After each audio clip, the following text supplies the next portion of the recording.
once you realize that you're the one, that your life has value and purpose and meaning, you're not here by accident. The word decision, I like words because I think they're interesting to hear the roots. So the word decision comes from the Latin. Decision meant to cut, and the D meant off. So when they created the word incision, it cut in, and then a decision cut off. So think of it this way. You come up to a point of your life, right? You choose to go right. You make a decision to go right. What you did is you cut off all other possibilities of left. You made a decision, right? So I want to help if you're listening to this, every decision you've ever made your whole life, every decision you've ever made your whole life has put you on this podcast right now listening to these words, every one. And you've never been this old before, and you'll never be this young again. And you can't always control what happens, but you can always control what happens next. You can make the decision to be the one in your life.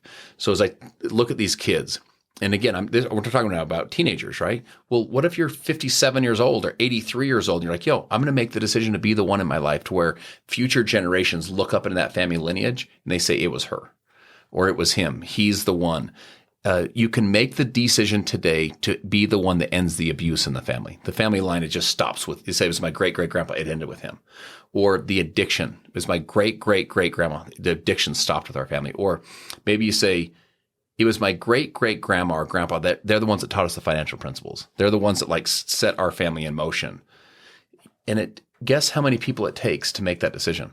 One. It takes one. It takes you. It takes the person to be that one today. And that's a message that every single person around the world needs to hear. That's the reason I think the book will be a book that will affect millions of people's lives once they recognize I'm the one and they recognize how to be the one today. Yeah. So my son was born about 3 years ago. He's almost 3.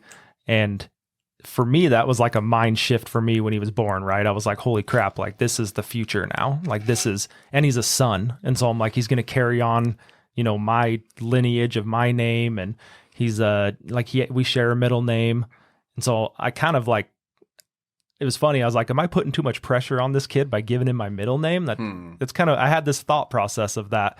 And I'm like, well, he's probably going to have a lot of pressure just filling shoes anyway. So let's give him some direction now. So that was kind of my goal with him was, okay, I get to mold this future, teach him, show him, and let him go do it. But man, when I've heard you talk about be the one and you talk about past generations, never thought about it. Yeah. I never thought about it that way. And I started pinpointing in my past generations, living or non-living, like what they did, right? Like like my mom was the break the addiction. Yeah. Her parents were the financial. And I kind of started laying that backwards. And, my parents got divorced when I was in my early 20s. Yeah. My dad committed suicide 4 years ago. And we didn't really have a relationship, but there was some abuse around the house, more physical when, like, even probably before I was born, because I have 3 older brothers. But I was definitely like mentally abused from my dad, and he controlled us through fear, all of that, right? And so that's where I was like, okay, this one's me. Like my mom broke the addiction for me. Now I get to break that abuse, financial, all of that, and be able to put that, down the line for him. Of course.